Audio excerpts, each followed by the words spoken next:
Hey, remember last time I was talking to myself on the podcast? You didn't even comment on it. I was trying to make you laugh. You didn't make me laugh. Oh, all right. Wow. All right.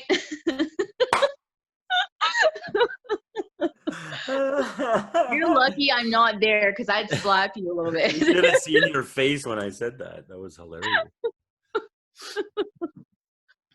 It wasn't that funny, though, really. It was kind of corny. You know, I don't like corny. By now, you should know that. I told you that. It's not my fault you don't understand corniness. I'm not saying that I don't understand it. I fully understand corniness. And I'm not saying that you can't be corny, but don't expect a fan out of me. Oh, yeah, whatever. Like, if you want to be funny, you got to be witty. You got to be snappy. Don't be fucking corny. All right. You can if you want. You just won't get response like this exact discussion that we're talking about. The moment where I was gone and you were talking was corny. Yeah. Out. Fine. You can cut it out. I do a variety of funny, and I don't know if you can handle all my wittiness, so I'm just trying to ease it in. Right. Yeah. Well, you are witty, and when you are, you make me laugh. You're pretty dead on that.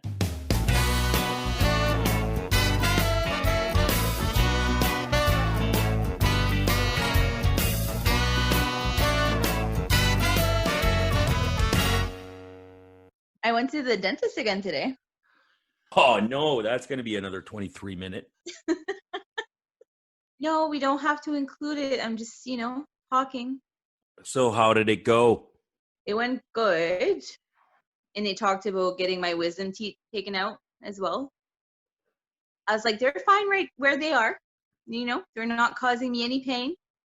No need to mess with that. And they're like, no, I don't know. I'm pretty sure you gotta have to remove them, buddies. Yeah. And then you were like, nah, I don't know. I think they're good there, really. Yeah. And then they were like, I'm pretty sure we gotta remove them, buddies. Yeah. Anyways, we'll see. Anyways, we'll see. You came in at the same pitch as me. I know. I have had 6 cigarettes so far. Okay. I have 1 left. That's it. Whoa. 10:24. Yeah, I can do it. Oh, yeah. I skipped quite a few today. So it's like I'm consciously skipping cigarettes and getting through it and finding something to do. And it's working. And guess what? When you do that, you end up being productive. Exactly. Because you keep yourself busy with something, right? You're not. Like for me who's not a smoker and I've never been a smoker, can you explain to me what you feel physically and also mentally when you're in that moment of craving, if it's not going to affect you too much? I think the mental side is just the habit of getting a break every hour and a half. Check your social media, on the patio, and then have that habit of doing the movement of the cigarette, going in and out, up and down, whatever. All that. I think all that is mental. Okay. Physically inside, if I skip a craving, it's like a ball inside that just keeps tightening always, reminding you what you need to get rid of this ball. Is that ball in your stomach or your lungs or your heart? A little bit of the stomach and a little bit of the lungs, because you get a little tight in the lungs because your lungs know, your body knows that it's coming. Supposedly the next dose is coming, 90 minutes later or 2 hours later or whatever the case may be, right? So when you're used to being on that sort of pattern, when you start skipping them, your body knows, but your body's still getting some. It's just getting some more sporadically. So it's okay overall, but when you get the craving, you get it. But then I console myself with I'm going to have one in 2 hours or whatever, an hour and a half, 2 hours, whatever. Okay. But I'm probably 1 ahead of what I'd like to be today. Okay. Like I know for a fact that I had one cigarette at one point this morning that I should not have had. I should have skipped it because then I would end up with having two right now instead of one. Okay. Now, do you need to have the full, like, because I know you've cut down the amount of cigarettes that you consume during the day, but would you be able to cut down like how much of the cigarette you smoke in one sitting? Like instead of doing the full one, you would maybe smoke half and then it would almost like increase the amount of times that you smoke? I get what you mean, but I think it's more about having the gap between Okay. the two sessions. Yeah. The longer you can gap it, the less your body needs it eventually Right. Okay. No, that because it makes kind sense. of readapts. Yeah. And so as I move forward and I decide to cut out that seventh cigarette and bring it down to 6 and then bring it down to 5 and whatever, I have to consciously plan where my cigarettes are in the day. And I like that you used the word dosage earlier because we've talked It's a about it drug. being an addiction, right? Yeah, Before. well, it's a drug. Hmm. It's a drug. Yeah. Bottom line. I mean, I can Google it if you want. Well, might as well. I mean, we all know you're going to Google a couple times during this episode, so make this the Google attempt number one. There are approximately 600 ingredients in cigarettes. When burned, cigarettes, create more than 7,000 chemicals. At least 69 of these chemicals are known to cause cancer, and many are toxic. That's Yeah. crazy. Here are a few chemicals found in tobacco, smoke, and other places they are found. Acetone, found in nail polish remover. Acetic acid, an ingredient in hair dye. Ammonia, a common household cleaner. Arsenic, used in rat poison. Benzene, found in rubber cement and gasoline. Butane, used in a lighter fluid. Cadmium, active component in battery acid. Carbon monoxide, released in car exhaust fumes. Formaldehyde, embalming fluid. Hexamine, found in barbecue lighter fluid. Lead, used in batteries. Methanol, a main component in rocket fuel. Nicotine, insecticide. Tar, material for paving roads. And toluene, used to manufacture paint. Wow. So Now, did you hence, know all of this before? yeah, I've always been aware of the damages it can cause and of the toxicity within. A lot of it is in the filter, and then when you suck in, it kind of Hmm. burns all that chemical into your lungs and goes into the smoke, and brings it into your lungs. Right. It's gross, and then it makes you addicted, and then you're hooked, and then you're stuck to it. And eventually you have to say, like, I rule or I dominate this relationship. So right now, what I started this week was cut down from about 15 to 17 cigarettes a day. I cut it down to 7 a day for now. That's amazing though. Like the amount of cigarettes that you've cut in a day, like so quickly. That's great because I hear all the time on how cigarettes are so addictive and probably one of the most addictive things that people do. Yeah. So to be able to cut it by more than half, I mean, I've quit before, so I kind of know what it takes. It's like that thing when you start working out again after you've done it before. You're like, I yeah. know what to do. So I kind of know where I am, where I stand with all of it, and I know that I want it. So Hmm. instead of putting myself through a very high pressure situation, given the fact that I'm going through many processes in life right now, hence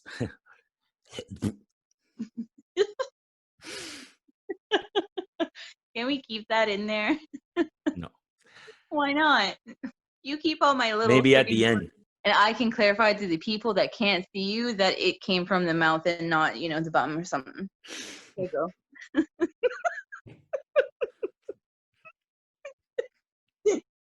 You may proceed.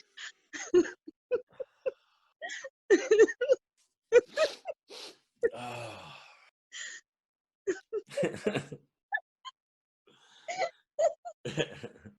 We're good. Well, now I forget what we were talking about, so We're talking about smoking and how I quit you've quit before. before, so you know what it takes to quit and you have the want to quit. Yeah. Yeah. So basically, I want it. I just, instead of giving myself a very painful way of doing it and doing it cold turkey, I've decided to be conscious every day about cutting down and knowing when I typically would have a cigarette and which ones I'm skipping, just to do it consciously by breathing or playing my guitar, exercise, doing something. And I'm really conscious about it. So far so good. That's It's a good. good start. So I have more questions. Do you mind if I keep asking? no, go ahead. Okay. So you said that you had the want to quit, but do you also feel that you have a need? Hell yeah. What's the need? My immune system, my lungs are kind of weak for some reason. I never really had like strong smoking lungs, because it's Yeah. always given me like issues with bronchitis or wheezing or whatever, right? Yeah. And it's not pleasant. It's not fun. You don't feel good when you feel like that. Yeah, because you shared a couple of reasons as well, like I think on episode 2 or maybe Hmm. 1, and we talked a little bit about it. Yeah. And you're a singer, so you need your lungs I'm a singer to and I'm sing. also like, I also smoke a little bit of Mhm. marijuana. So that's enough for the lungs. Exactly. Now, you talked about trying, like it's not something you want to try. So what made you try smoking in the first place, like back in the day? Hmm. Well, the first time I tried, I was like 12 years old with my cousins smoking McDonald's menthol, king Okay. size, in the woods and behind, where we lived, the neighborhood we lived. And then my uncle passed by taking a walk on that same road, and we were like in the woods and we were hiding and we were like fucking scared. And then the smell of cigarettes and Hmm. full panic mode because we didn't want his dad to catch us, right?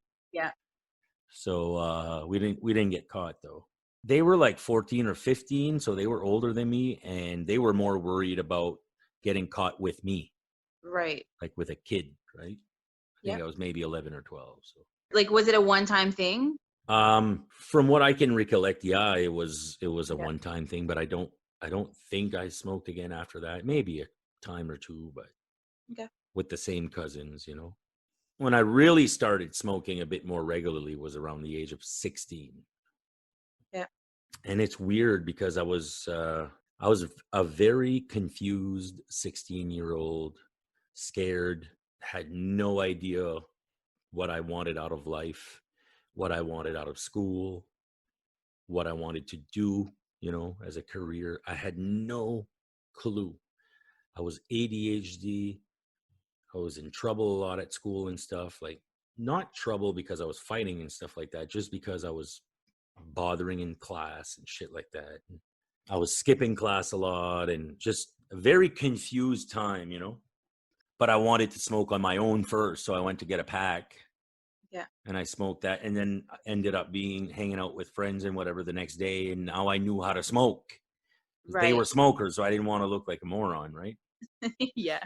They weren't the worst type of friends. They were actually good people and stuff.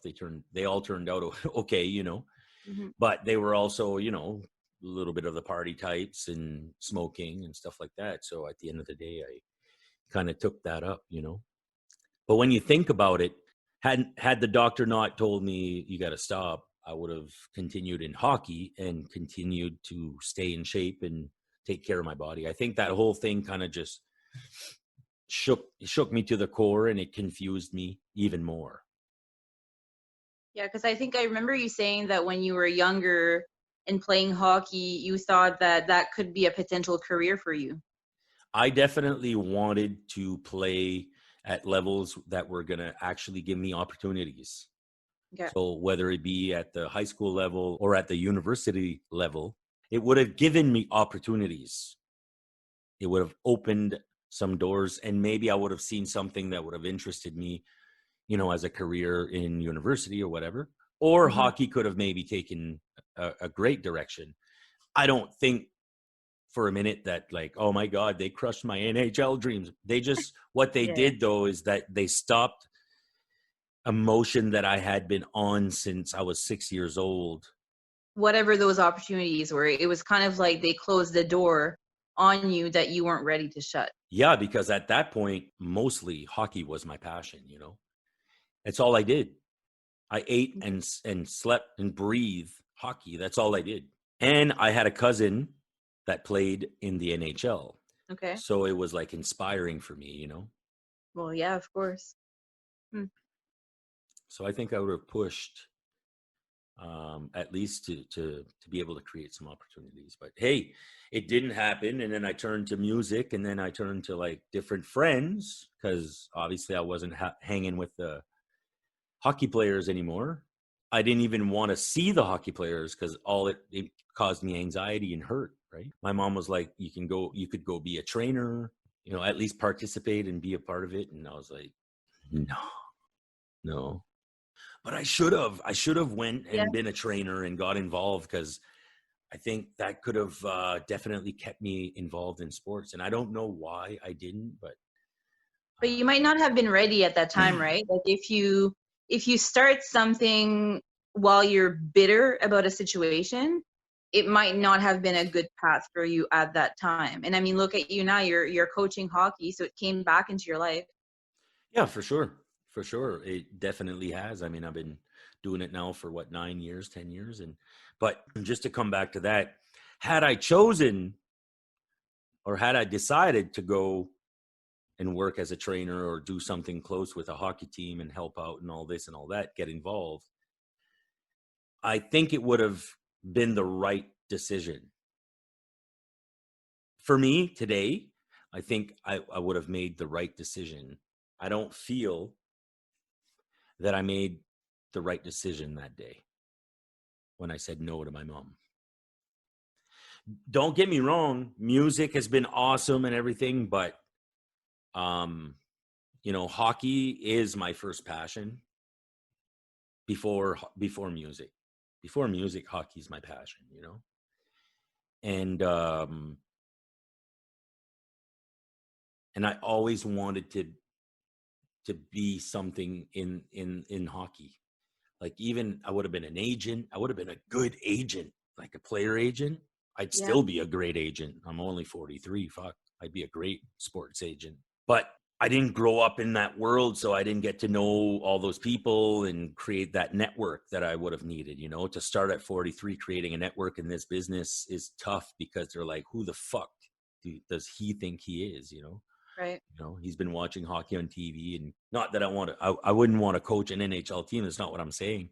But I'd love to be involved in recruiting or stuff like that because I see the game so well. You know what I mean? If ever this falls in anyone's hand that have any type of power for something like that to even be an option, a meeting, get together, a phone call, anything, holy shit, I'm going to throw it out there.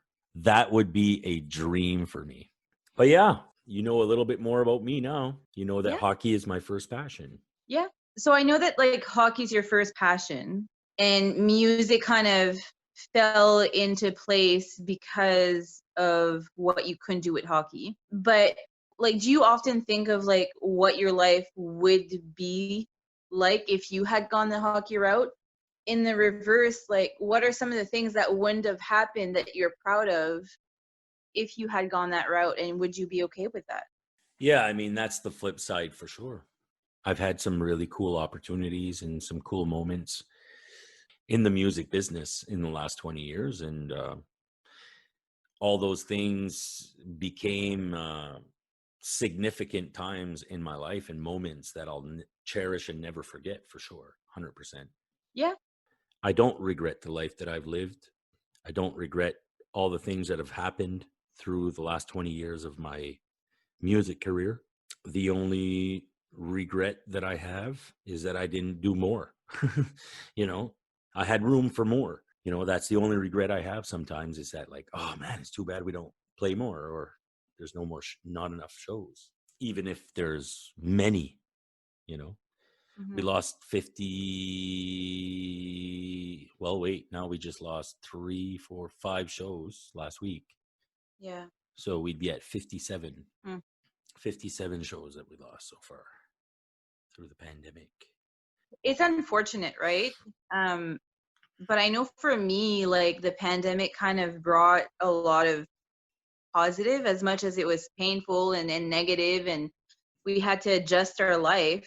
For Um, sure. Yeah. it definitely brought a lot of positive, and I think Hmm. kind of like the two things that happened to you is kind of like, okay, so one, yeah, you didn't go that hockey route, but there's a lot of things that happened in your life after that that caused you to be who you are today.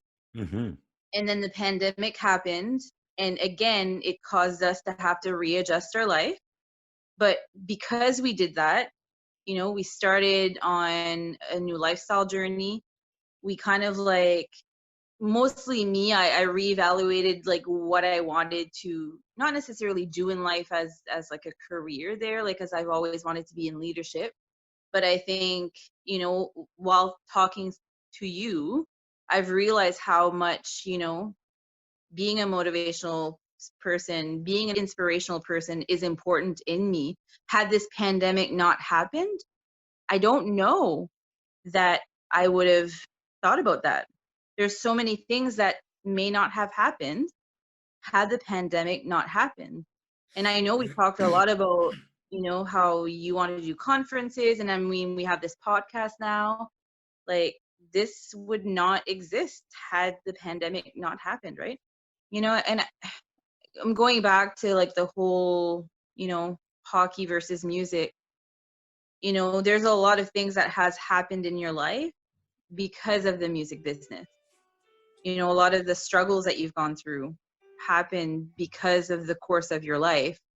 But I think because of all of those that have happened, it's made you the person you are today, but has also made you so much more knowledgeable about mental health and has made you an advocate about mental health awareness. Yeah, I agree. I think what defines me is my open heart surgeries because it made me more empathetic Yeah. to uh, to humanity, and I think that is the root. So, unfortunately, because of those surgeries, I had to give up a big dream at the age of 14. But I shifted directions, and the direction that I've been on has been nothing but fantastic. And I learned a lot, and I've developed that side, like you say, of wanting to be a leader in the advocacy for mental health and wellness. Yeah, I think at the end of it, you're gonna do what you're meant to do, right? How you get there is a different story. And what tools you have once you reach that, that's also different. But I strongly believe that as long as we let things happen, we will do what we are meant to do. Exactly. I think that we often let fear control us, though. It's fear of the unknown, fear of failing, being uncomfortable, or being in a new situation, unfamiliar environment. There's so many different fears that someone can have. We often let fear overpower everything around us, and we let it take over our decision making. And we often make decisions based on fear. Can you think of one word that sums everything that you said in the last spiel? I think that there's so many words that we could No, use, but no, no. overthinking. Oh, yeah. Okay. I was going to say anxiety. Okay, but see, this is why our name is so perfect, because Exactly. overthinking and anxious go hand in hand. Yep. Hmm. How to overcome those fears. I get asked that a lot. How do you make a decision that may have a negative outcome, that might cause you so much discomfort, or you might be uncomfortable for a long period of time? You might get judged, you might get this, whatever. I don't think that there is a perfect answer. I believe you just got to push through sometimes. You got to trust the process. Sometimes when you get uncomfortable or you are anxious a little bit, it's never a permanent feeling as long as you don't let it. And you have to trust that at the end, you're going to get something positive and you're going to achieve what you were supposed to achieve and accomplish what you were meant to accomplish. Mm-hmm. But we need to be more okay with being uncomfortable. That's the biggest thing. I think over the last 6 months, I've done so many new things in my life, and I can tell you that every single one of those things that I've done, I was uncomfortable. It doesn't matter that it was exercise or nutrition or TikTok or talking more to people about the struggles that I've had in life Or a podcast. or a podcast. I mean, I've done so many things that I never would have imagined doing before because I was afraid. I didn't want to be uncomfortable. I didn't want to put myself in a situation of uncertainty. How do you feel about fear and how do you handle it? Sometimes I challenge it and I face it head on and I persevere. And then other times I pussy out. I don't have a perfect record. Get to the bottom of the reasons why and improve that. And then there's taking care of yourself. There's meditation. There's all Mm-hmm. kinds of things that can come into play when I get dialed in. Yeah. But you have to get dialed in. And if you're not dialed in, it's okay. But fucking make it your day one, At one point or another, make it your day one. And I'm preaching to the choir right now. I'm talking to myself. So slow down. Hold your horses. One thing at a time. 2 things at a time, whatever. A couple things here and there. Weight loss. Okay, weight loss. Let's get it dialed in. Quitting smoking. Okay, all right. Yeah, there's a lot to tackle, and I think we need to realize that there's always going to be stuff to tackle in life, right? We're never done because we're never going to be in a state of perfection. And if people think that, then I mean, I think you're setting yourself up for failure if you're aiming for perfection. Yep. Balance. Exactly. And sometimes balance is going to mean juggling 5 things. Sometimes it's going to be to juggle just the one thing. You need to kind of analyze what it is you need to change or focus on in your life and just know what is too much or what you can actually realistically handle.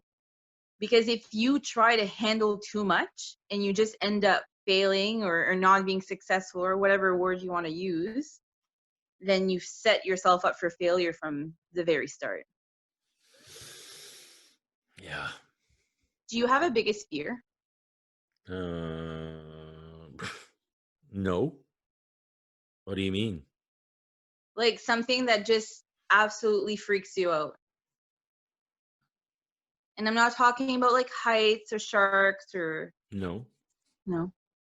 Do you? Yeah, I think I definitely have biggest fears. And I say it with an S because I think I have a couple. Now, are they as intense as they were before? No. But one of my biggest fears is failing / being a disappointment to others and myself. Really? Yeah, yeah. And it's only in the last, I don't know, I want to say since this pandemic has started and I kind of like really started taking care of my mental health that I had to stop focusing on the word failing / being a disappointment as being something negative because I was associating the two, and failing at anything, whether it was at my job or in a relationship or with my friends or I don't know, just trying to accomplish something on my own, the fear of failing was so strong that sometimes I didn't even attempt something because I was so scared and I didn't want to have to deal with that. But over the last, I don't know, like 6-7 months now, like you and I have talked a lot about failing and what that really means. And I can honestly say now that although it's still a fear of mine, it's not as strong, but I still have to deal with it and remind myself that it's okay to fail. And failing is actually a good thing because failing gives you an opportunity to try again. I feel that sometimes in life we find success, we accomplish things, but had we failed a couple times trying to get there, we would have gotten there either much quicker, much more efficient, or we would have just been more successful in our accomplishment. I had said this in the first episode. You know, you guys are going to hear a lot more of her when it comes time to, you know, kind of break it down, uh, get deep. You know, you have a gift of communication, so Well, I appreciate it. And thank you for saying that I have the gift of communication, even though I often get called out for mm. saying things wrong. Yeah, we got an email from Melissa saying which is your old roommate, Mm-hmm. and she was saying that she has many notes taken of the lines that you've screwed up. So I think I'm going to put our research team on it, and Okay. I'm going to come up with all those sayings for the next episode, and I'll share them with you and everybody else. Right. It's a little scary that, my friends, because she's not the only one who has a list, might I add, but some of my friends have lists out there of shit Paris says. Like, that's how bad it gets sometimes. It's like so out there and so crazy that like they just had to write it down. They just had to write it down.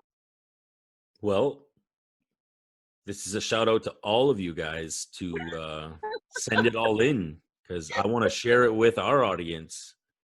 Come on, please.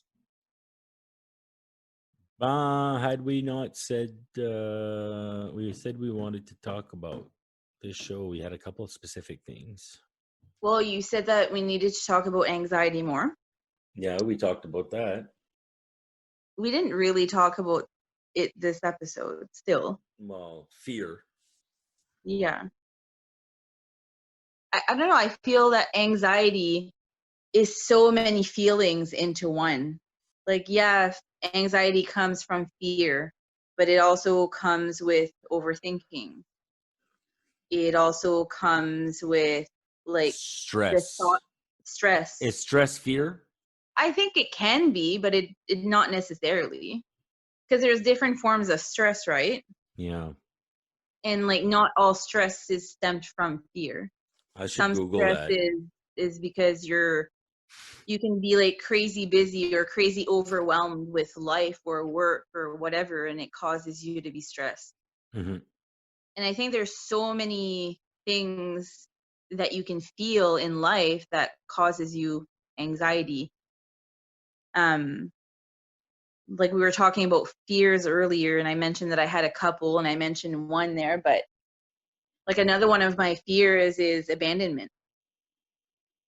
And that's probably one of the fears that is still strong to this day. I've been able to deal with failure more, but abandonment is something that I still struggle with. And that causes me a lot of anxiety. So I think there's a lot of stuff that we, deal with that causes us anxiety. I used to have major panic attacks. Do you know like what the triggers were? Like, did you have specific triggers? Well, I was at a point where this is quite a while ago, probably When did they start? I'd say 20 years ago. You know what I mean? Okay. Um, but everything related to my heart, because I had a heart problem and I had open heart surgeries. Every issue that I had or pain that I felt would always relate to my heart, which caused anxiety, which Mm-hmm. then caused panic attacks. So I would have like major panic attacks and have to call my father, be like, come pick me up. I have to go to the hospital. So my father would pick me up, and head me over to the hospital. And about 9 times out of 10, we would end up driving, from my place to about 3/4 the way to the hospital, and just the talking and the air and everything would change my mind, and I'd be like, I think I'm going to be okay. You know what I mean? And if he didn't do that 50 times for me, he didn't do it once. So yeah, I know what panic attacks are. Anxiety, it's very strong. Anxiety, I find, is different than panic attacks, but it can lead to a panic attack. Yeah. Now, for someone who has never had a panic attack, I have, but like for the listeners now, and you've had heart problems from a very young age. I have not had heart problems, but I remember when I first started having panic attacks, I thought I was having a heart attack. Yeah. I thought there was something wrong with my heart. Yeah, it's really similar. Yeah, so talk about the symptoms of anxiety and how similar it is to someone who has a heart problem. Good question. Well, definitely, like, you can get numbness in your arm. You get like really, really dry. Your heart palpitations, your heart rate is just jacked up. And then you're checking your heart rate because you feel it. And then you check it and you're like, holy shit, like my heart is out of whack. So then that makes you even more panicky and basically puts you to the point of no return. Yeah, and I've had like a lot of dizziness as well. Yeah, dizziness. Then you start hyperventilating, so you think you can't breathe, so you think you're having a stroke or something. Like you're thinking it's heart related most of the time, and you're thinking that it's like, oh my God, this is the end of my life, right here, right here. And how insane is it that anxiety can be controlled with your mind? I know. The symptoms are all physical, but the cause is mental. It's weird. Yeah.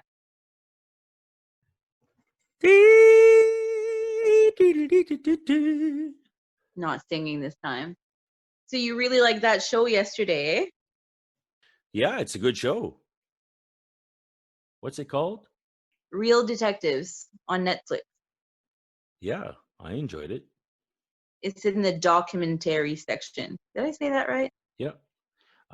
No, I really I enjoy that series. I watched one full show and then I started a second show, but I fell asleep. So. Okay. Yeah, I'm on I finished episode 3 this morning. Yeah, I really like it. I find I've watched some of those shows before and the reenactment is not really good, but I find that this one it's actually really good, and I love the way that they bring the real detective who like lived that situation in it and explains like their thoughts and feelings, and it's actually really good. And some of the episodes have like real pictures of the crime scenes and stuff like that. Yeah, it's intriguing, and it's a series that I'm going to enjoy for sure. Thanks for suggesting that. You are very welcome. I figured that it'd be right up your alley, so Yeah, because I mean, you know about the scanner chasing, but the podcast doesn't know. Yeah, I do. Yeah, I do.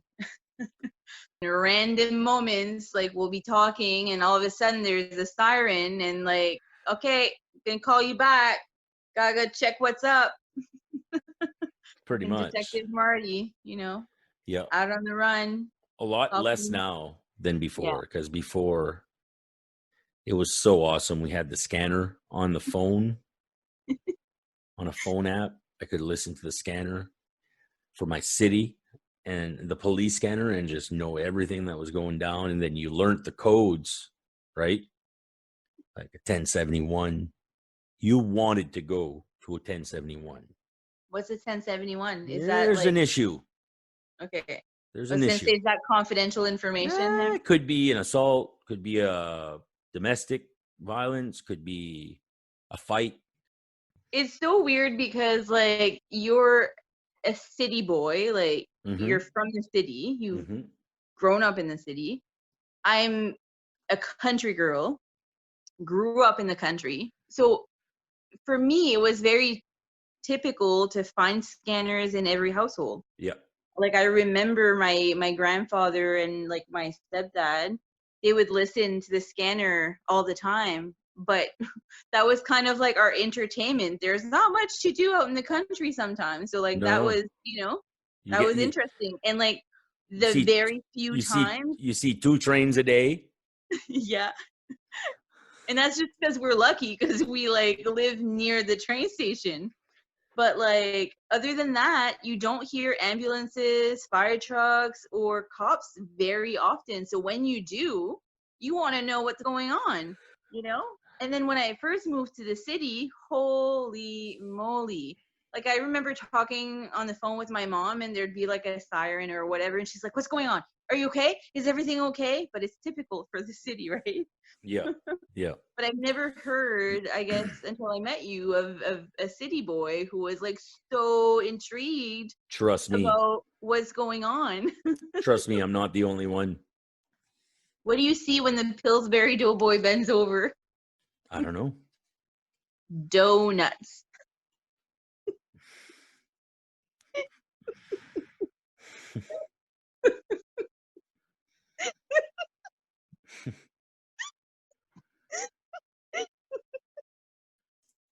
Mhm. Was that too corny? Wow. Am I really getting myself into a podcast endeavor with this person? Hey. You're snorting again. Oh my gosh. You know what? It's okay. I love variety. And you might not like these jokes, but I think some of our listeners will love them. So you need to be open-minded about the Okay. joke. Mhm. And you know how you like to be called out? Yeah. Sometimes because I know that something will like bothers you in a non like negative way there, I'll like, you know, insert corny jokes now just because. Right. And I mean, you said earlier that you wouldn't react, but you reacted. Your reaction was like, "Oh my gosh, this is so fucking dumb," but I'm laughing because it's so dumb. Are you still yapping?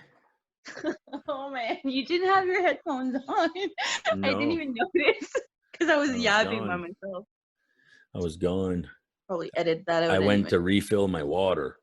I wish I would drink water like you do. What do you mean? You don't drink water?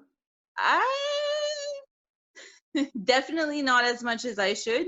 Have I gone days where I have not drank any water other than the water other than the water that was in my coffee? Yeah, Yeah.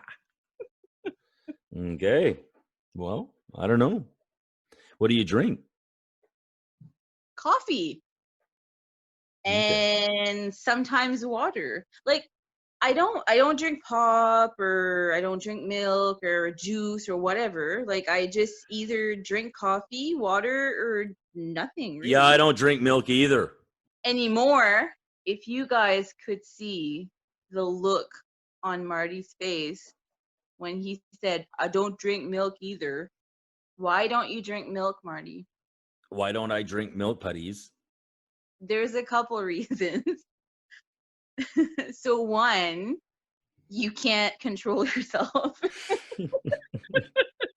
So you buy like the bags of milk because we have bags in Canada, and you'll drink the whole fucking bag.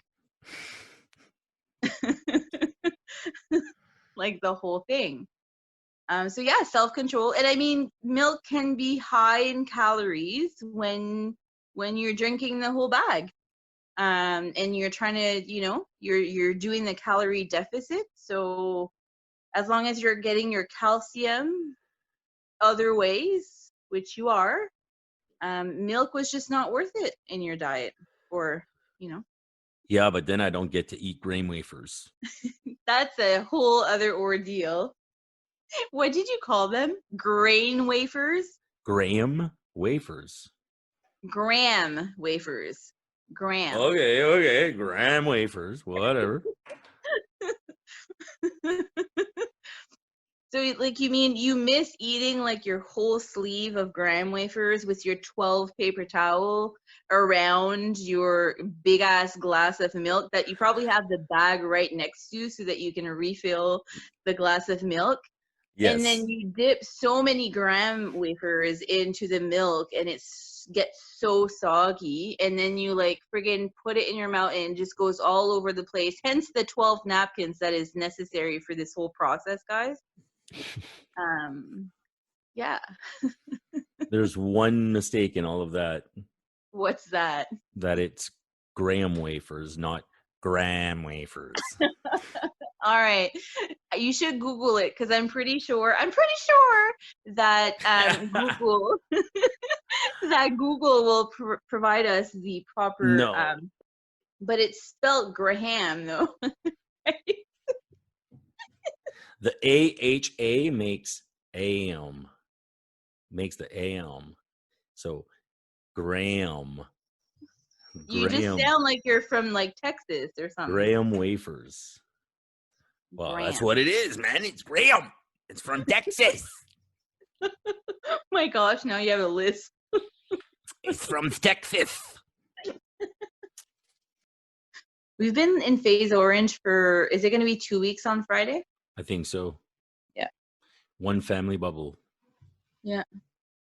They've expanded a little bit though on like the caretakers and like there's even something on there that it talks about mental health. Like if like you're, this is the way I interpret it, but like if you're at a point where you don't have anyone, like you don't have family, but you need a friend in your life to kind of like keep you sane, keep you out of that state of depression, that you're able to have like that one person or whatever. So that's kind of good because like not everyone has like, you know, family out there. Yep. That's a good thing. Yeah. And it's something that they did not have before in the phases. So it's kind of good to see that they're moving in the right direction when it comes to realizing what this pandemic has done on the mental health. Exactly. It's so important. It is. Yeah. So I think we kind of went around, you know, a few things tonight on this show, and I'm kind of content on leaving it there. What do you think? Yeah, absolutely. No, I definitely agree with that. And we'll always have things to talk about. So yeah, we got some corny jokes, and some that you like. You're some gonna learn to like corny jokes. That's my deep mission. talks, some funny shit, not including the corny joke. Yeah, whatever. You're secretly like still laughing about the donut. Here we are. He's laughing. I wish you guys could see his face. Yeah, it's pretty good. See, exactly. So, hey, if you got a, you know, little bit of spare energy, spare love to give, you know, just share it around a bit with people around you, people you love, people who need it. Just let's all try to do a bit better, help each other out, and improve humanity. We'd love to hear from you guys. So again, don't forget to send us an email with your thoughts, things that you would love for us to talk about. Overthinkinganxious@gmail.com. Please send us an email. Yeah, and find us on social media. We're on TikTok, on Twitter, on Facebook, on Instagram, Overthinking and Anxious. And hey, come follow us and join us in this fun endeavor that we have taken on of a podcast and, you know, social media. But yeah, it's been a pleasure, putties. It's been a pleasure, Marty. What? I was like super sincere. And you are like dying. This is not you being sincere. I know, because I was mocking you. You were mocking my sincerity? No, I didn't. Not the fact that you were sincere. You were just so weird. I'm weird. Well, you are a little as well, but This is getting worse. I know. I Worse feel like by the I'm like minute. So I'm weird. What else? the reason I was laughing is because I feel that that's something that you would say to like a professional person that you're like having an interview with, not Okay. with like your friend that you're shooting the shit with. Okay, sorry. It's been a pleasure. All right, now he gets it, guys. I'm out of the hole. Oh shit. Right? No, now I get it fully. Like I get the full picture. Yeah. Because then I feel like I need to say, well, thank you so much, Marty, for taking the time to talking to me this Yeah. evening. Yeah. All right. So Thought I was in trouble there. so it was definitely a pleasure though, but just in a Yeah. it was a good time. It was a good time until next time. For sure. Take care of yourselves and what the fuck? We should have an end tagline now. I've been saying until next time every time. And you often say much love. Okay. All right. Take care, everybody. Until next time. Much love. Lately we've been doing bye. Bye.